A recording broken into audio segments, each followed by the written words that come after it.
Hello students, आप सभी लोगों का इस टू पे स्वागत है। मैं हूं आपका chemistry teacher Nagendra Singh. I have done BTech from IIT and I am teaching since last 15 years. अभी तक मैंने 25,000 से ज़्यादा बच्चों को पढ़ाया है और हज़ारों बच्चों को आईआईटीएन डॉक्टर बनाया है। अगली बारी आपकी है। So you know chemistry as a subject it's full with facts and figure. तो कई बार लोग इसको रटते हैं और ये इनके लिए मुश्किल सब्जेक्ट बन जाता है, बट यहाँ पे आप कॉन्सेप्ट्स को समझेंगे, रियलाइज़ करेंगे और ये सब्जेक्ट आपके लिए बहुत ज़्यादा स्कोरिंग और रैंक प्रोड्यूसिंग होने वाला है। तो चलिए देखते हैं आज के लेक्चर में कैसे ये चीज़ें रियलाइज़ करते हैं हम। ओके, हम लोग पढ़ रहे थे molarity and mixing of two or more solutions. आपको याद होगा, बताया था मैंने आपको कि अगर दो सॉल्यूशंस को मिक्स किया जाए तो जो एक्सटेंसिव प्रॉपर्टीज होती हैं that can be added directly, but intensive property could not added directly. Okay, we know all those things, है ना बच्चों?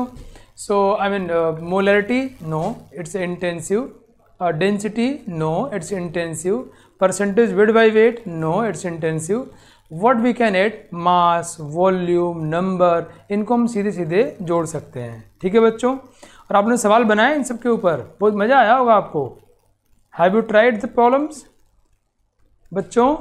यस, मुझे उम्मीद है आपको बहुत मज़ा आया होगा, ट्राई किया होगा तो। ठीक है, तो हमने अगर हमको percentage weight by wait, suppose करो दो सॉल्यूशन है एंड एक सॉल्यूशन का अगर हमको परसेंटेज वेट बाई वेट दिया है, परसेंटेज वेट बाई वेट दिया हुआ है and we have to calculate, दोनों सॉल्यूशन का परसेंटेज वेट बाई वेट दिया है, तीसरे का निकालना है। तो हम लोग परसेंटेज वेट बाई वेट को डायरेक्टली जोड़ नहीं सकते। तो हम क्या करेंगे, सॉल्यूशन का वेट जोड़ लेंगे, सॉल्वेंट का वेट जोड़ लेंगे, सॉल्यूट का वेट जोड़ लेंगे अलग अलग, बिकॉज हम लोग वेट्स मास को जोड़ सकते हैं, परसेंटेज वेट बाई वेट को नहीं जोड़ सकते, right? So by adding the masses separately we can solve the problem. Likewise we have done it in the previous lecture. So बच्चों इस क्वेश्चन ट्राई करो तो आप लोग फटाफट। Molarity of H plus in resulting solution will be, here we have two solution, H2SO4 0.4 molar.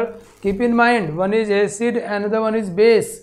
Keep in mind every time you have to be alert. Okay, फटाफट try करो बच्चों। H2SO4 0.4 molar 4 litre, NaOH 0.4 molar 4 litre, इनको add किया हमने। बताना है resulting solution में H plus का मोलरिटी क्या होगा। Come on, let's see it. बच्चों आपको ये ध्यान रखना है कि H2SO4 will give 1 mole of H2SO4 will give 2 moles of H plus and SO4 minus 2.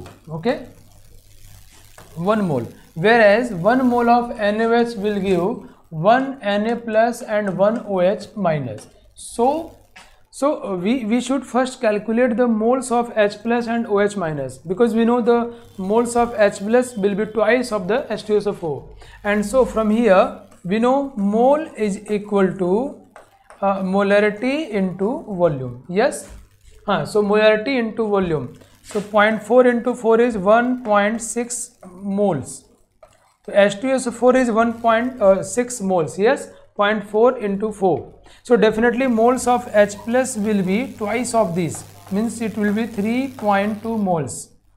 Okay बच्चों, तो हम लोग पहले H plus और OH minus का मोल निकाल लेंगे। यहाँ भी हम लोग गुणा करेंगे तो moles of OH minus will be equal to moles of NaOH, and NaOH का मोल कितना होगा, इसको मल्टीप्लाई कर दो 1.6।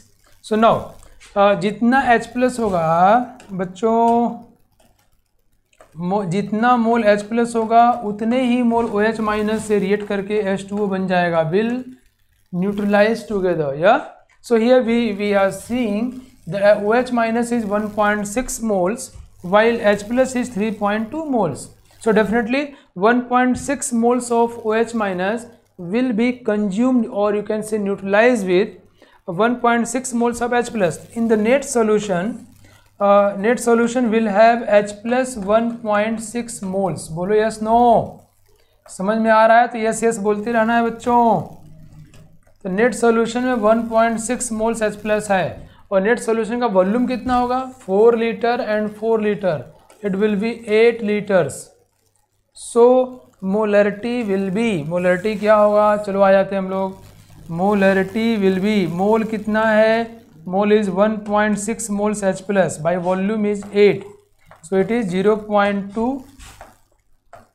8 दूनी 16 यार, 0.2 मोलरिटी, बिकॉज H2SO4 के 1 मोल से 2 H प्लस आ रहा है, हाँ गुड, इसके 1 से 1 आ रहा है, तो हमने निकाल लिया कि ये कितना H प्लस देगा, तो ये हमको H प्लस दे रहा है H2SO4 के 2 गुना 3.2 मोल्स, और ये कितना OH माइनस दे रहा है 1.6, एंड वी नो कि जितना OH माइनस है उतने H प्लस से रिएक्ट करके न्यूट्रल हो जाएगा, सो 1.6 moles of OH minus will react with 1.6 moles of H plus, तो यहाँ 1.6 मोल बच जाएगा, और कितना वॉल्यूम हो गया, दोनों को मिलाया आपने तो volume will be 8 litre, volume को हम डायरेक्ट ऐड कर ले रहे हैं because it's extensive property, we can add volume, we can add mole, है ना। यहाँ मोल जुड़ा क्यों नहीं, ये दोनों चूहा बिल्ली है भैया, ये H प्लस में चूहा बिल्ली खा जा रहे हैं, ठीक है, सो ये आ गया 1.6/8, क्लियर।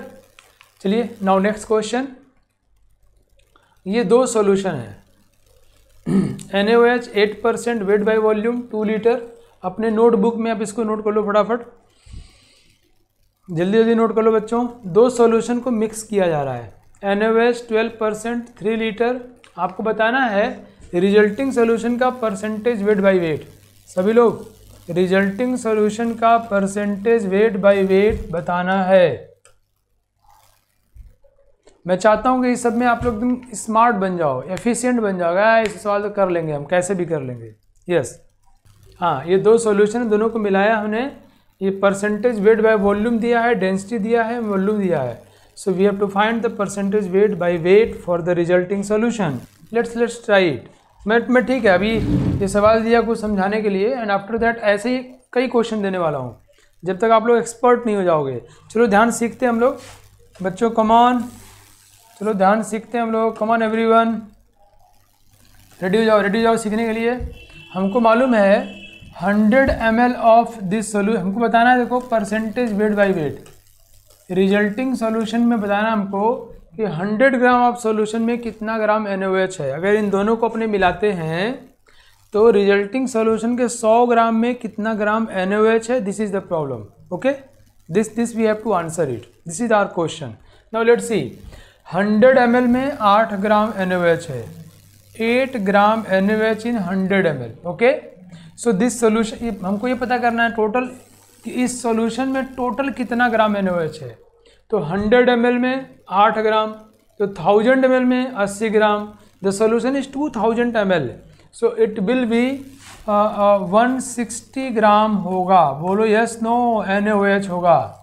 मैंने क्या बोला, 100 ml सॉल्यूशन में 8 ग्राम NaOH, सो 1000 ml में 80 gram, we have 2000 ml, so it must be 160 gram NaOH, good, बढ़िया, वेरी नाइस बेटा। अब यहाँ देखो, 100 ml में 12 ग्राम, 1000 में 120 ग्राम, तो 3000 में इट्स 360 ग्राम, तो here we have 360 gram NaOH। Now we are adding this solution, so mass को हम लोग ऐड कर सकते हैं, मास को ऐड कर दो, तो mass of in NaOH in resulting solution will be 160 plus 360, 002 और 520 ग्राम NaOH हो गया। अगर इन दोनों को मिलाया जाएगा तो 520 ग्राम NaOH हो गया, बोलो यस नो, सब लोग बोलो, समझ रहे हो नहीं समझ रहे हो। अगर हम सॉल्यूशन का मास निकाल लें, किसका, सॉल्यूशन का, तो काम हो जाएगा। कहेंगे इतने ग्राम सॉल्यूशन में 520 ग्राम NaOH है, तो 100 ग्राम सॉल्यूशन में कितना होगा। वेरी नाइस, बहुत अच्छे बच्चों, अच्छा लग रहा है, आप लोग समझ रहे हो। हम लोग क्या बताना है, 100 ग्राम सॉल्यूशन में कितना ग्राम NaOH है, हमने दोनों को मिलाया तो NaOH का मास निकल गया, राइट। सो नाउ सॉल्यूशन का मास निकालते हैं। सी 1 ml सॉल्यूशन 1.2 ग्राम होता है, 1 ml, सो 1000 ml कितना हो जाएगा, 1200 ग्राम, तो 2 लीटर है, तो सॉल्यूशन का मास कितना हो जाएगा, 2400 ग्राम। वाओ, ये तो बहुत ज़्यादा आसान है, ऑब्जेक्टिव हुआ ये तो। 1 ml, मेरी तरह बोलना है आपको, जैसे मैं बोल रहा हूँ, टीचर के रास्ते को पकड़ना होता है, टीचर के ट्रैक को पकड़ना होता है। मैं जो बोलूँ यही सीखो, ऐसे ही बोलो, ऐसे बोलोगे। 1 ml सोल्यूशन 1.2 ग्राम, तो 100 ml 120 gram, 1000 ml 1200 gram, we have 2000 gram, 2400 gram solution हो गया। नाउ लेट्स सी हियर, इसमें क्या करूँ मैं, 1000 ml 1300 ग्राम हो जाएगा, तो 3000 ml 3900 ग्राम हो जाएगा क्या सोल्यूशन। इन दोनों को मिला दो तो सोल्यूशन का मास निकल जाएगा कितना, 3900, 0 0 एंड 9 और 4, 9 4 13, 3 1, 3 2 5 और 1 6, इतना ग्राम सोल्यूशन निकल गया। बोलो यस नो। और इतना ग्राम NaOH आ गया। मैं आगे बढ़ूँ, काम हो गया हम लोगों का बच्चा लोग, आंसर आ गया। क्या बोलोगे, इतने ग्राम सॉल्यूशन में इतना ग्राम है तो 100 ग्राम में कितना होगा, बोलेंगे answer is 2400 by 6300 into 100, this will be our answer. इतने ग्राम सॉल्यूशन में 520 ग्राम, अरे यार क्या किया मैंने, ओह माय गॉड,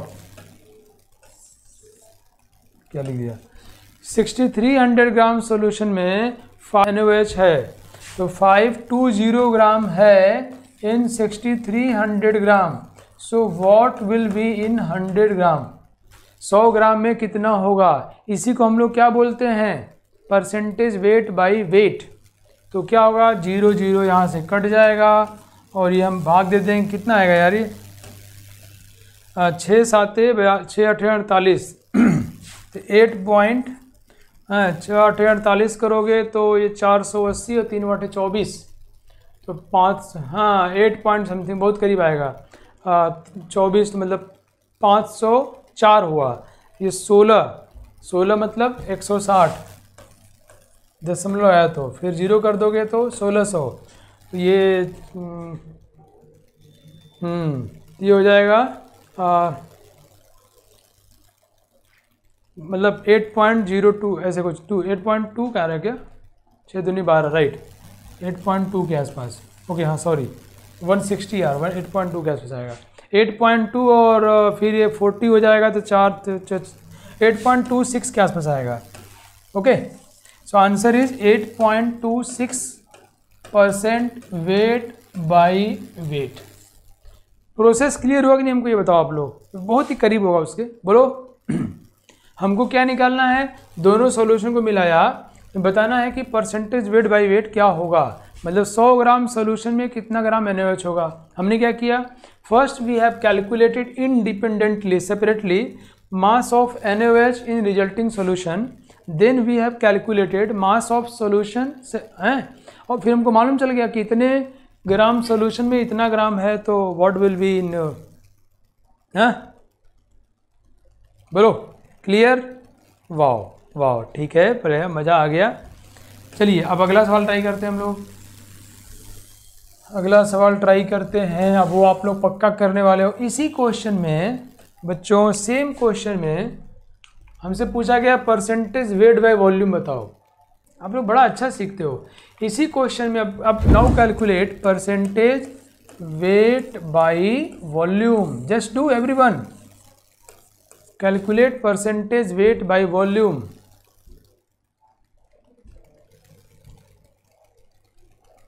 जल्दी करो। ऐसा नहीं कि ये 8% वेट बाय वॉल्यूम है और ये 16% है, दोनों को जोड़ दिया, कहें sir 12 watt 20% weight by volume. No, you could not, you know, because it's a intensive property. So ये देखो कि आपको अगर अभी पिछली प्रॉब्लम में आपको नहीं आइडिया था, तो नहीं आइडिया तो 90 सेकेंड दिया, आप नहीं कर पाए, 90 सेकेंड्स में नहीं कर पाए, बट अभी आपको बता दिया मैंने, तो मैंने देखा कई लोगों के आंसर तो 20 सेकेंड 25 सेकेंड में आना शुरू हो गए थे। So that's the greatness of the understanding the concept, ये उसकी महानता है भाई। बहुत अच्छे बच्चों, बहुत ही बढ़िया। लेट्स सी हम लोग क्या करेंगे इसको, NaOH और हम लोग परसेंटेज वेट बाय वॉल्यूम निकालना है, तो दोनों मिला के NaOH का मास कितना बच्चों, NaOH is 520 gram, 520 grams we have calculated, and the volume of solution is 2000 plus 3000, 5000 ml। ये बहुत आसान होगा नहीं, तो 5000 ml सोल्यूशन में इतना ग्राम है, तो तो what will be the mass of NaOH in 100 ml solution, that is what percentage weight by volume. हम कहेंगे तो बहुत आसान हो गया, ये तो बड़ा आसान हो गया, लड्डू हो गया यार। 520 ग्राम है 5000 ml में, सो what will be the mass of NaOH in 100 ml। और ये हम लोग फटाफट इसको सॉल्व कर लेंगे, दुन्नू सुन्ना काट दो बच्चों। ये 50 और 520 है तो 50 10 तो है, चला गया 10 और फिर 4 हो जाएगा, नहीं 10.4%। It's very easy. आप सभी ने सही किया है, कमाल, बहुत अच्छे। तो इतना जल्दी कोई सीखता है क्या यार? ये तो बुरा नहीं मान जाएगा कि मैं इतना कठिन हूँ फिर भी ये बच्चे इतनी आसानी से सीख जा रहे हैं। क्या मजाक है, मेरी कोई वैल्यू नहीं है क्या? मैं नहीं बोला यार, क्वेश्चन बोल रहा है। चलिए अभी और सवाल देता हूँ आपको मैं। अब सभी लोगों ने शायद कर लिया है, लेट्स सी। अब मोलैलिटी बताना है of the resulting solution. Resulting solution का मोलैलिटी बताना है आपको, इसका मोलैलिटी निकालना है। Yes, find the molality of resulting solution, come on. चलिए डिस्कस करते हैं, एक बार समझाना होता है, not bad not bad. Let's see क्या करेंगे हम लोग। We all know, as we all know here mass of NaOH we have calculated is 520 grams, and the mass of overall solution, is I think it's a we have calculated 6300 gram ना बच्चों, it's a 6300 grams, yes है ना। ये मास of solution है, ये mass of solute NaOH है। तो इसमें से अगर इसको सब्सट्रैक्ट कर दे हम लोग, we can get the mass of solvent which is water। तो mass of water is equal to this minus this। तो कर दो, और 0 और 10 में से 2 गया 8 एंड ये हो जाएगा 12 है ना, 12 में से 5 गया 7 एंड दिस वन ऑब्वियसली ठीक है 5780। ओके, दिस वन 0, 10 में से 2 गया 8, हो गया 12 में से 5 गया 7, ये 5 गया 57। ये क्या हुआ हमारा mass of solvent which is water. ये क्या हुआ mass of solute which is NaOH। ये क्या है mass of solution. Now question is over.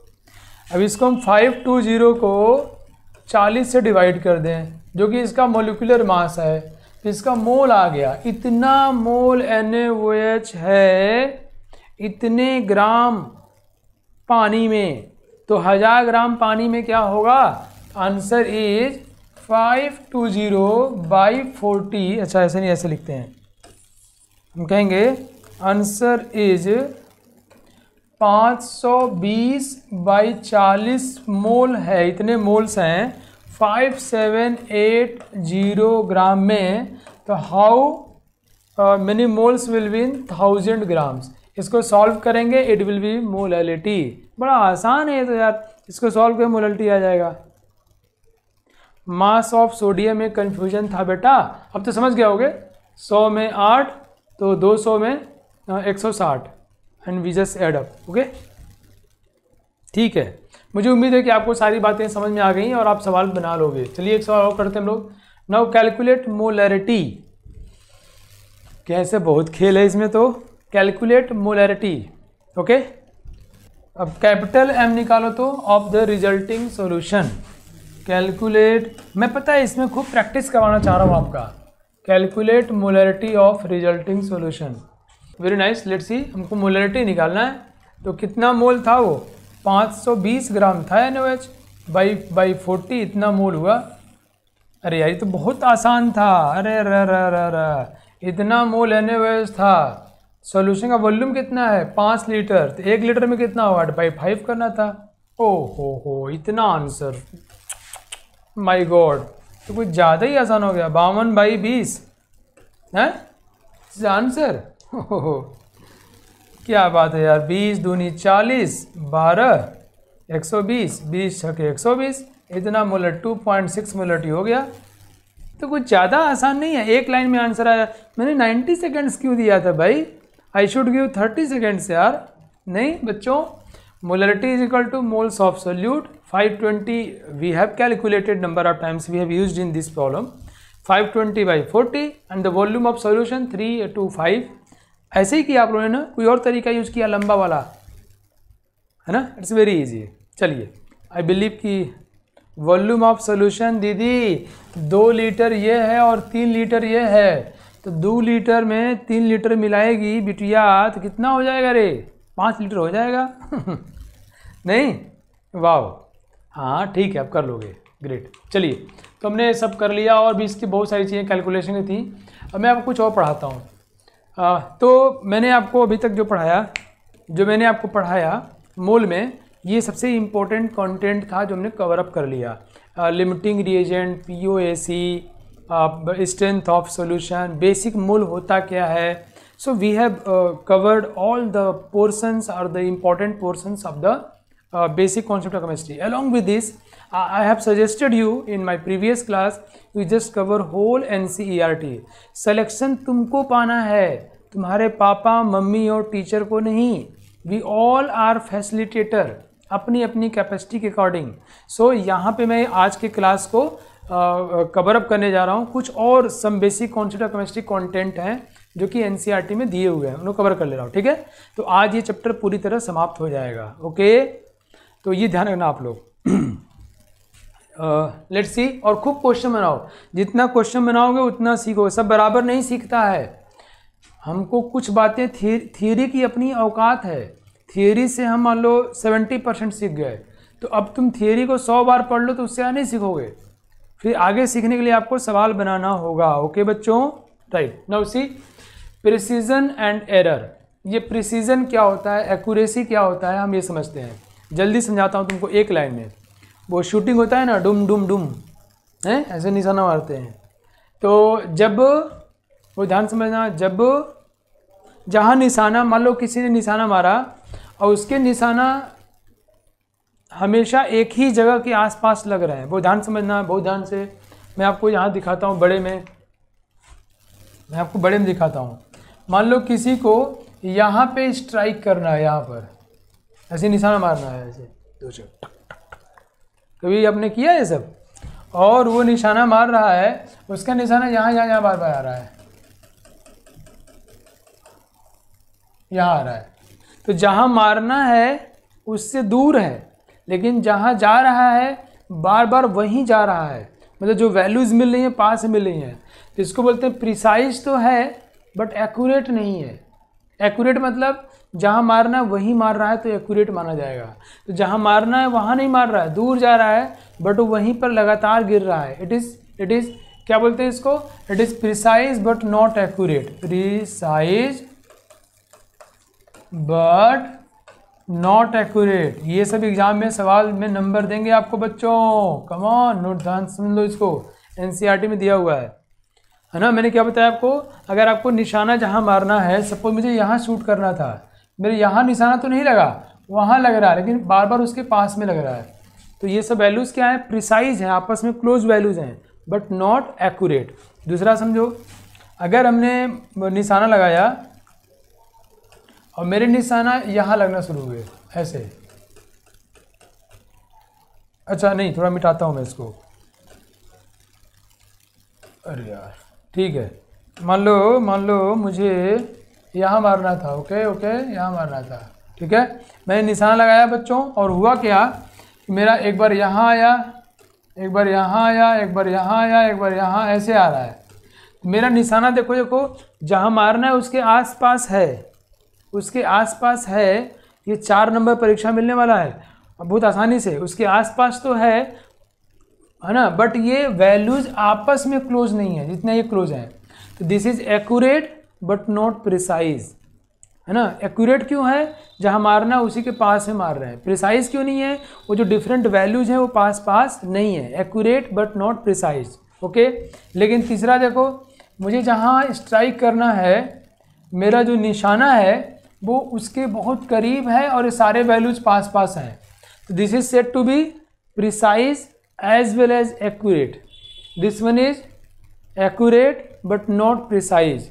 This one is precise but not accurate. This one is both precise and accurate. बताओ समझ गए? तो मैं आगे बढ़ता हूँ अब। मैंने जो आपको समझाया बहुत अच्छे। तो क्या means closeness of various measurements for the same quantity. जो हम बहुत सारा मेजरमेंट कर रहे हैं वो आपस में क्लोज हैं, तो this experiment is called precise. Okay, very nice. मान लो किसी वेट ऑफ राम जो है 80 किलोग्राम के हैं, हमने उनका मेजरमेंट किया तो क्या आया 75.4, 75.6, 75.8, 75.5। So these values are far away from 80, but these values are quite close to each other and therefore precise but not accurate. Okay, very nice. Now अगर राम का मास 80 किलोग्राम है, his weight to be 80 kg and we have calculated two times, one is 79 kg and the one is 81 kg. So these are away from each other but these two are close to 80 kg. So this value is accurate but less precise. Precision कम है।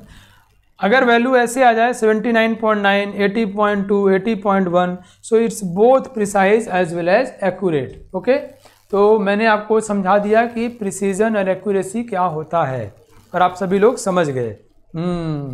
बहुत बढ़िया। अब इसका answer करो फटाफट, बताओ ये क्या है? Precise, accurate, accurate but not precise, precise but not accurate. बहुत अच्छे, क्या हुआ ये? प्रिसाइज बट नॉट एक्यूरेट, है ना, एक्यूरेसी से दूर है। Very nice. रुक जाना नहीं। चलो देखो, नाउ एडिशन में, सब्सट्रैक्शन में, मल्टीप्लिकेशन में, डिवीजन में हम लोग सिग्निफिकेंट फिगर्स को कैसे यूज करें। So see here calculation of addition and subtraction में हम लोग कैसे सिग्निफिकेंट फिगर को ध्यान रखें। Why we are taking care of significant figure. आप लोग सिग्निफिकेंट फिगर जानते हो? नहीं जानते? अरे बाबा नागदेव के चेले हो, नहीं जानते? ले, ऐसे कैसे होगा? देखो, सिग्निफिकेंट फिगर किसको बोलते हैं? अगर हम एक्सपेरिमेंट करते हैं, ठीक है भाई, थैंक यू। अगर हम एक्सपेरिमेंट करते हैं तो उस एक्सपेरिमेंट में हम लोग, जैसे मैं कहूँ कि एक आदमी है, मैं कहूँ कि वहाँ कितने लोग या क्या कितने लोग हैं वहाँ का, या भारत की पॉपुलेशन कितनी है, तो कहता है कि भारत की पॉपुलेशन 140 करोड़ इतने लाख हज़ार, गिनती में बोल देता है। हमके पगला गए हो तुम जिसमें गिनती बोल रहे हो उसी में कई तो पैदा हो गए, तो कैसे गिनती तुम्हारी करेक्ट है? मतलब इतना बोलो 140 करोड़ के आसपास है, ठीक है चलेगा। अब 140 करोड़ और गिनती तक तुम ले आया, इकाई दहाई तक ले आया, ये कैसे संभव है? तुम्हारे बोलते बोलते कई तो पैदा हो गए। तो मतलब ये है कि सिग्निफिकेंट फिगर किसको बोलते हैं कि जितने डिजिट पे हम कॉन्फिडेंट हैं, अब प्लस एक जिस पे हम लोग डाउटफुल हैं, इसको हम सिग्निफिकेंट फिगर बोलते हैं। ओके, जितने पर हम कॉन्फिडेंट हैं प्लस एक जिस पे हम डाउटफुल हैं। तो कैसे करेंगे बच्चों? जैसे मान लो इसमें हम लोग कुछ ध्यान रखते हैं, जल्दी ले आ जाओ बच्चों, शुरू। हमारे पास डिजिट कौन कौन से होते हैं? 0, 1, 2, 3, 4, 5, 6, 7, 8, 9, ये 0 हुआ and these are non zeros. तो सारे नॉन जीरो हमेशा सिग्निफिकेंट फिगर होते हैं, ऑलवेज सिग्निफिकेंट फिगर होंगे। ओके, ऑल नॉन जीरोज और ऑलवेज सिग्निफिकेंट फिगर्स। ओके, अब जीरो कहानी सुनो। अगर ये पहला रूल हो गया। रूल नंबर 2, अगर दो नॉन जीरो के बीच में जीरो आएगा तो वो निश्चित तौर पर सिग्निफिकेंट फिगर होगा। मतलब मैंने लिखा 4, 0, 1, 0, 2, है ना, तो ये जीरो दोनों देखो नॉन जीरो के बीच में है, तो यहाँ कुल कितने सिग्निफिकेंट हो गए? 1, 2, 3, 4, 5, यहाँ 5 सिग्निफिकेंट फिगर्स हो गए। क्लियर बच्चों? तो नॉन जीरोज और ऑलवेज सिग्निफिकेंट फिगर, जीरो जो है नॉन जीरो के बीच में होगा वो सिग्निफिकेंट होगा ही होगा। और अगर कोई जीरो, मतलब मैंने लिखा 0.001, 2, 3, 4, 0 ऐसे, तो बहुत ध्यान सुनो भाई, मामला खत्म होने वाला है, 4 नंबर मिलने वाला है। ये जो पहले आते हैं इनको बोलते हैं लीडिंग जीरो। लीडिंग जीरो मतलब पहले आए, जो गधवा बाद में आया है इसको बोलते हैं trailing zero. It is trailing zero. Okay, तो लीडिंग जीरो जो होते हैं ये सिग्निफिकेंट फिगर नहीं होते। लीडिंग जीरो सिग्निफिकेंट फिगर नहीं होते। ट्रेलिंग जीरो कहानी है। ट्रेलिंग जीरो अगर डेसिमल के बाद आया है, जैसे यहाँ डेसिमल के बाद आया है ना, ये सिग्निफिकेंट फिगर होगा, और डेसिमल नहीं है तो सिग्निफिकेंट फिगर नहीं होगा। वाह, मामला ख़त्म। अरे अरे, इतना आसान है। ये जो लीडिंग जीरो है ये सिग्निफिकेंट फिगर नहीं होता है। ये जो ट्रेलिंग जीरो है अगर दशमलव के बाद आया, डेसिमल के बाद आया, तब तो होगा, नहीं तो नहीं होगा। वाह, कुछ 2-3 रूल और हैं, वही बोल देता हूँ आपको मैं। अगर हम साइंटिफिक नोटेशन करते हैं, मान लो 2.40 × 10 की पावर कुछ किया मैंने, मान लो 72 किया, तो इसको हम लोग सिग्निफिकेंट फिगर में काउंट नहीं करते। ये कुल इसके 3 सिग्निफिकेंट फिगर्स हो जाएंगे। Okay, so if we are using scientific notations, in that case इसको हम लोग सिग्निफिकेंट फिगर में कंसिडर नहीं करते हैं। बहुत बढ़िया, बहुत अच्छा आंसर कर रहे हो आप लोग, बढ़िया। आप लोग पहले सीखे हुए हो, मैं ज़बरदस्ती सिखा रहा हूँ है ना। चलिए बेटा, मैंने बताया ना कि इसके लिए सिर्फ एक ही कॉन्सेप्ट है कि हम सिर्फ ऐसा रूल बना रहे हैं कि जितने पे हम कॉन्फिडेंट हैं उसको हम काउंट करें, प्लस लास्ट जिससे कॉन्फिडेंट नहीं है। तो डेसिमल में के आगे जो हम जाते हैं, तो अगर डेसिमल नहीं है वहाँ पे ना, तो उसमें हम लोग ऐसे जीरो लिख सकते हैं जिसमें हम लोग डाउटफुल होते हैं, तो उसको हम कंसिडर नहीं करते हैं। तो अगर डेसिमल नहीं है, हम 0 लिखते चले गए हैं, तो उसमें हम लोग कॉन्फिडेंट नहीं होते हैं, उसमें लास्ट नॉन जीरो ही सिग्निफिकेंट होता है। ओके, ठीक है, चलिए ये हमारा हो गया। अच्छा, एक और बात है, अगर कोई एक्यूरेट नंबर हुआ, एक्यूरेट नंबर के वहाँ कितने लोग थे, तो 500 लोग हैं, तो 500 इज मतलब it's we are saying it's मतलब एक्यूरेटली, जो एक्यूरेट नंबर होते हैं वो पूरी तरह, एक्यूरेट नंबर जो होते हैं वो पूरी तरह सिग्निफिकेंट होते हैं। मतलब 500 लोग हैं, मैंने कहा वहाँ पे 5000 लोग हैं, ध्यान सुनो, 5000 मेन आर देयर, 5000 आदमी थे या हैं वहाँ पर। It's a accurate number, so in this case this zeros will be counted, इनको सिग्निफिकेंट फिगर में हम लोग लेंगे। क्लियर, मेरी बात समझ आएगी आपको।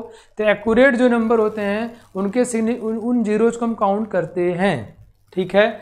और अगर हम लोग यूनिट कन्वर्जन करते हैं, अगर हम लोग यूनिट कन्वर्जन करते हैं तो उसमें सिग्निफिकेंट फिगर प्रभावित नहीं होगा। मतलब मान लो 2.4 मीटर है और आपने सेंटीमीटर में लिखा 2400 सेंटीमीटर, आपने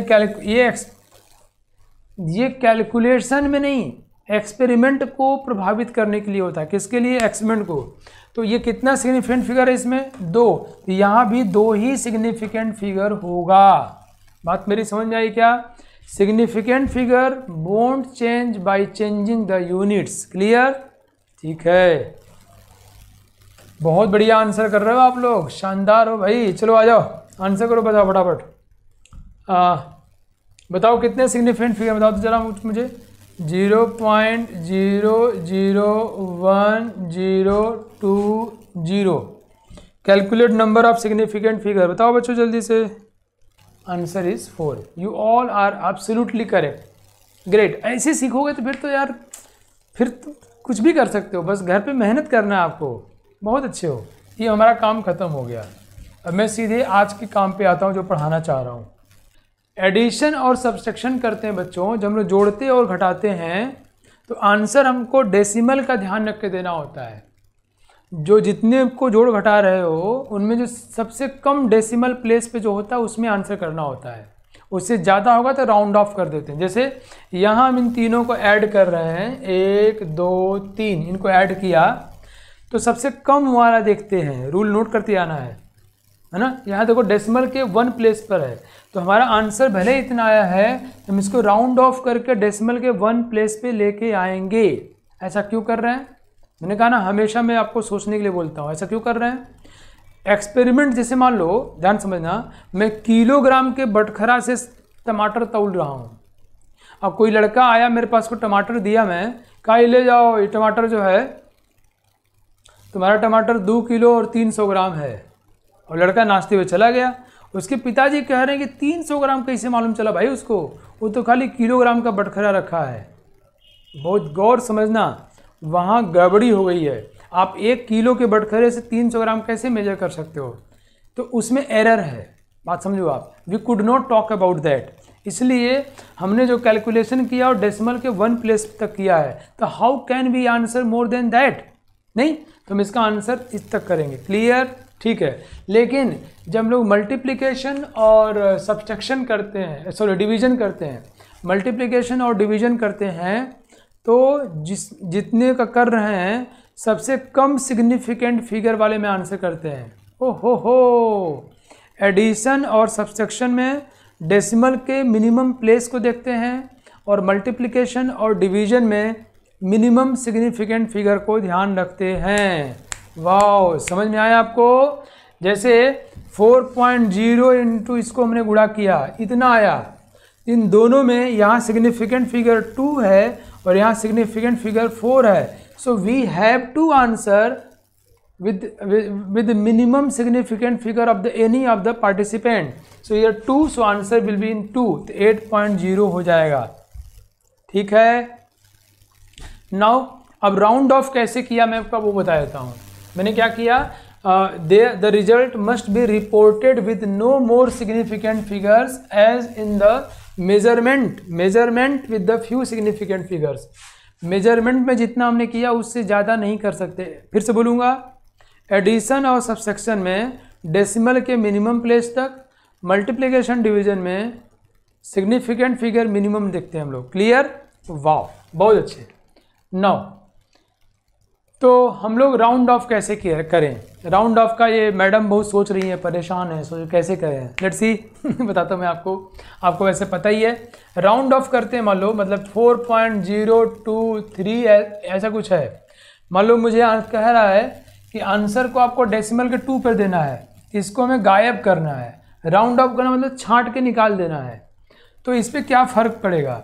तो जिसको गायब करना है, अगर this quantity is less than 5 तो वो चला जाएगा और इसको पता ही नहीं चलेगा। नहीं, तो अगर ये 3 है या 5 से कम है मतलब, तो ये 2 ही रहेगा। There will not be any kind of change. But yes, बहुत अच्छे। बट अगर ये 5 से ज़्यादा होगा तो यहाँ पे 1 बढ़ा देंगे, मतलब ये इसका आंसर 4.02 हुआ। बट अगर इफ इट बी 4.028 और इसको राउंड ऑफ करना है हमको, सो आंसर विल बी 4.03। बहुत अच्छे। एंड ये तो 5 से कम ज़्यादा की बात हुई।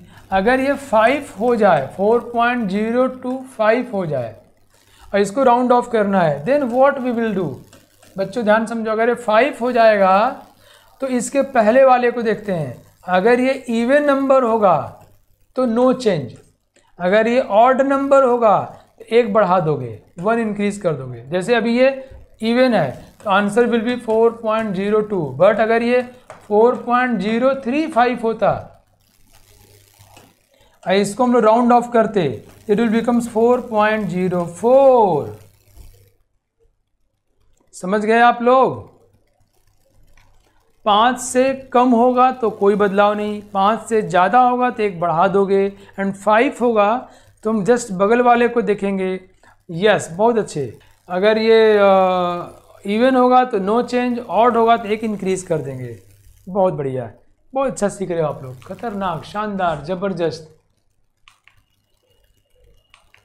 एक छोटा सवाल हम लोग कर लेते हैं चलते चलते क्विज के रूप में।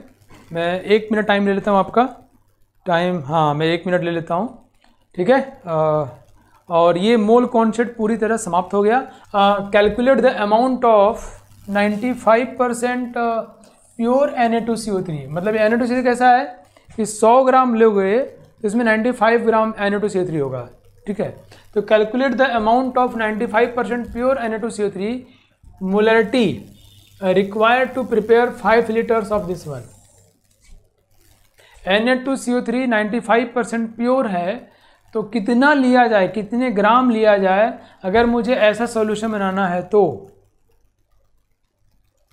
मतलब 5 लीटर 0.5 मोलर सॉल्यूशन बनाना है। तो अब देखो यूडियोमेट्री मेंशन नहीं है ना चैप्टर कहीं पर, बट वो एग्ज़ाम के लिए बहुत ज़रूरी है। मिक्सिंग ऑफ सोल्यूशन मेंशन नहीं है ना, बट वो एग्ज़ाम के लिए ज़रूरी है। तो जो एग्ज़ाम के लिए ज़रूरी, हमको कबड्डी नहीं खेलना है, कबड्डी कबड्डी कबड्डी पाला छू के भाग गया। हमको वो पढ़ना है और ऐसे पढ़ना है कि हम लोग ज़्यादा इफेक्टिव हो सकें।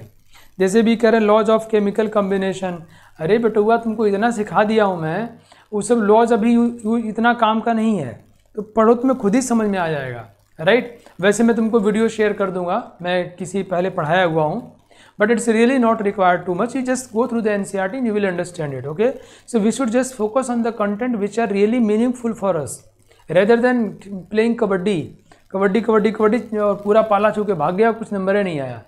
ठीक है, so we should just focus accordingly, right बेटा। ये निकालना है, देखो मोल निकाल लेते हैं, कितना मोल चाहिए हमको Na2CO3, तो 5 litre 0.5 molarity, molarity into volume is 2.5 moles चाहिए। तो 2.5 मतलब कितना मास होता है, तो NO2 का मास निकालो, 23 इंटू 2 इट्स 46 हुआ है, 46 तो हो गया Na2 और ये हो गया 60 मीन्स 106। इसके 1 मोल का मास है, हमें 2.5 मोल चाहिए, तो इंटू हम 106 कर देंगे, इसका मास आ जाएगा, इतना हमको चाहिए। नाउ बहुत ध्यान समझो, अगर हम 100 ग्राम लेते हैं मिक्सचर, तो इसमें 95 ग्राम ही Na2CO3 है, बाकी सब अशुद्धियाँ हैं, इम्प्योरिटीज़ हैं। तो मान लीजिए W आ गया सपोज, तो हम कहें भैया अगर हमें 95 ग्राम चाहिए तो हम 100 ग्राम लेते हैं मिक्सचर, बिकॉज ये 95% ही प्योर है। तो अगर हमें W ग्राम चाहिए तो कितना लेना पड़ेगा, 100/95 into W। Just calculate W from here, place here and get the answer. Okay, मुझे उम्मीद है आज का लेक्चर आपको समझ आया होगा, मज़ा आया होगा। मोल हम लोगों ने बड़ी थॉरली, आपने देखा, मैं बिना घबराए बिना जल्दीबाजी किए, जो बहुत इंपॉर्टेंट पोर्शन था ये, molarity, wait by wait, wait by volume, volume by volume, whatever, density वगैरह सब पे बहुत आराम से काम किया, मिक्सिंग ऑफ सॉल्यूशंस पे काम किया। आई एम क्वाइट श्योर कि आपको समझ में आ गया होगा, right. And then I have to concluded the lecture today by accuracy, precision, significant figure, round off rules, है ना। So we have gone through all this concept and you guys are wonderful, amazing. I am very lucky teacher to have students like you all. You all are beautiful. So I love all of you. मैं चाहता हूँ कि आप सभी लोग, हम लोग की जो ये दोस्ती बनी है, ये रिजल्ट में कन्वर्ट होना चाहिए, ऐसा नहीं खाली ढोलक पीटते रहे। ठीक है बच्चों, मिलते हैं नेक्स्ट क्लास में हम लोग। Thank you, have a great day, जय हिंद। On IS2ON study is always on. Concepts के बेहतर रियलाइजेशन के लिए IS2ON पर बने रहिए।